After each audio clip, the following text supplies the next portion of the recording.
Happy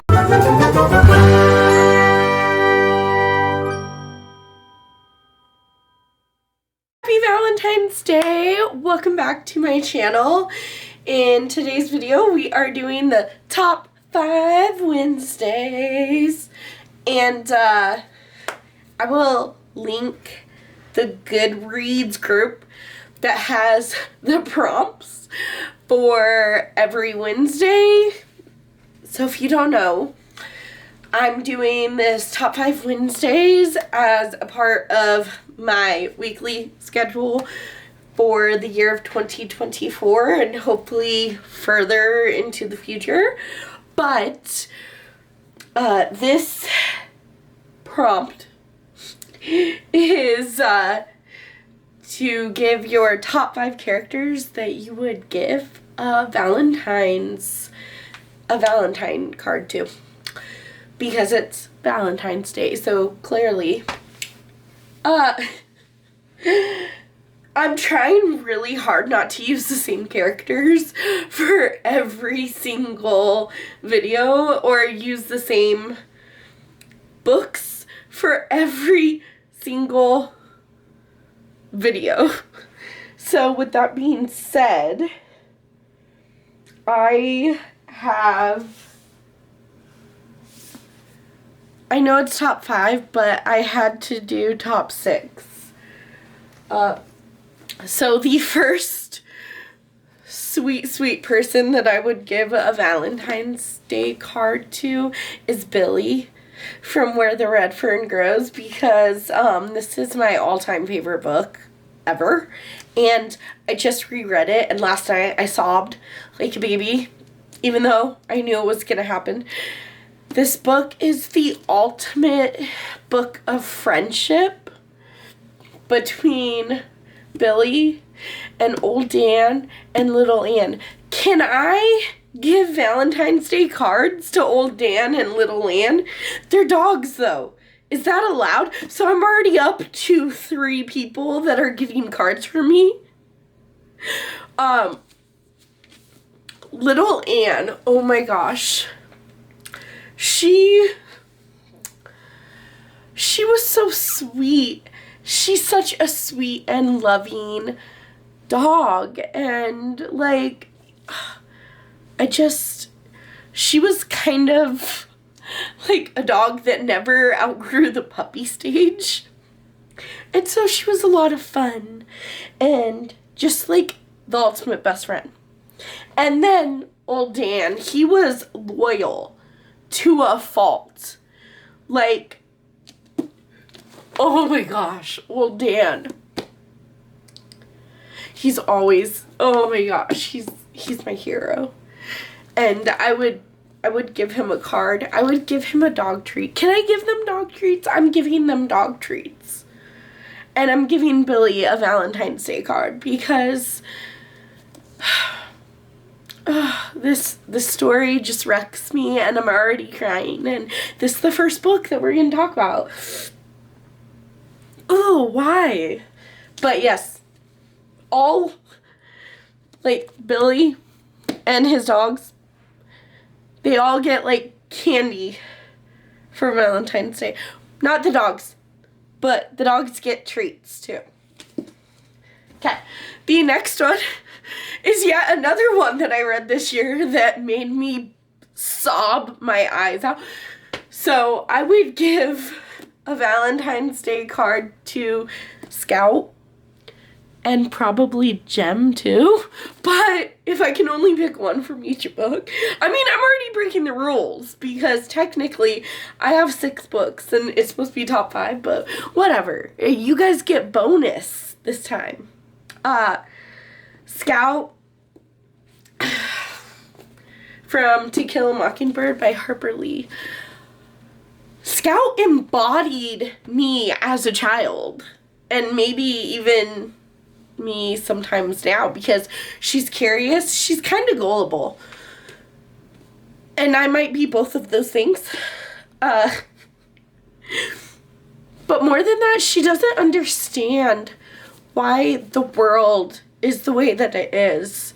and she wants things to change. She doesn't understand the hate. She hates the hate, and she wants it to end. And like, that is so powerful for such a young child to already be aware of the injustices in this world. So I would give her a Valentine's Day.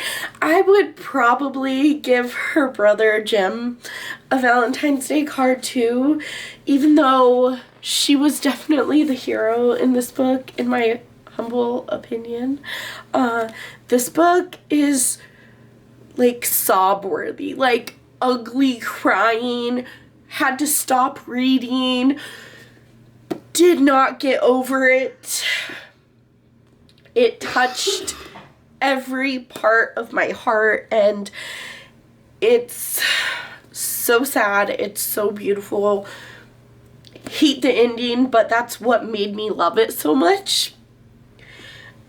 But you follow Scout, who is growing up in like 1961. Yeah, that would make sense. This came out in the 1960. So she's growing up in the 60s, where in a time when like racism was a big thing, and where nothing was equal and nothing was just in the world. And I just loved being in her head, and I would give her all of my Valentines. Another one that made me sob, so just take this as sobbing recommendations. Not really, not all of them made me sob, but All the Ugly and Wonderful Things by Bryn Greenwood was Book of the Year in 2016. Oh, I would give Wavy my Valentine's. And I would give her help and support, because that's really just what she needs. And like, the further away from like me reading this I go, the more I think about it, and the more like I'm disgusted with it. So you follow Wavy, who is the daughter of drug dealers, and like her parents don't really take care of her. So she meets Keelan, who is a drug mule for her parents, and they form this bond. But she is 12 and he is 21. So there's definitely a significant age gap, and thinking like maybe later in life, you know, if she was like 20 and he was 29, then it wouldn't be terrible. But a relationship with a 12-year-old and a 21-year-old, and like the more I think about it, like Wavy just wanted support. She needed help to raise her baby brother. She needed someone to be there for her, because her parents clearly weren't in a place to help her, weren't in a place to be there for her. So I would give her a Valentine, but more importantly, I would just be her support system, so that maybe she doesn't start a relationship with Keelan, who is much older than her, and where that hopefully that relationship is not like it is in this book. The next one was one of my favorites of last year,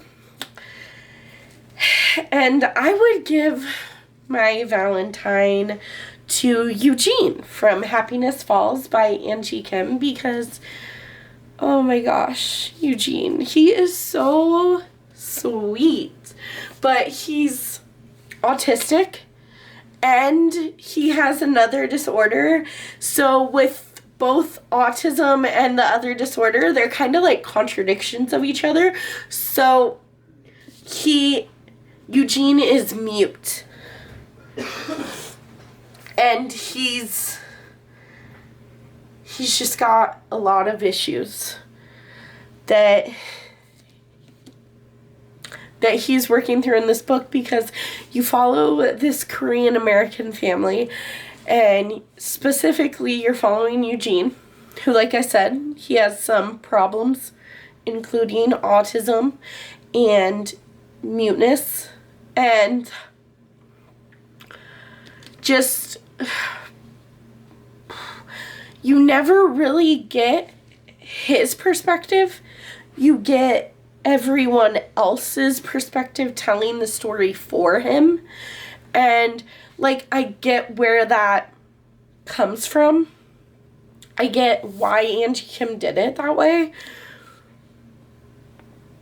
But I just feel so much for him, because you follow this Korean American family whose dad just disappears.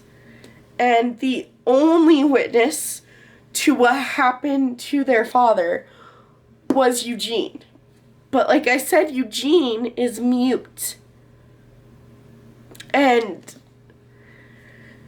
it was just so beautiful, because you could see him struggling and like trying to communicate with people, but he's never learned those skills, and he didn't know how to communicate what he had seen with his father when him and his dad went on this run, because they ran every single day.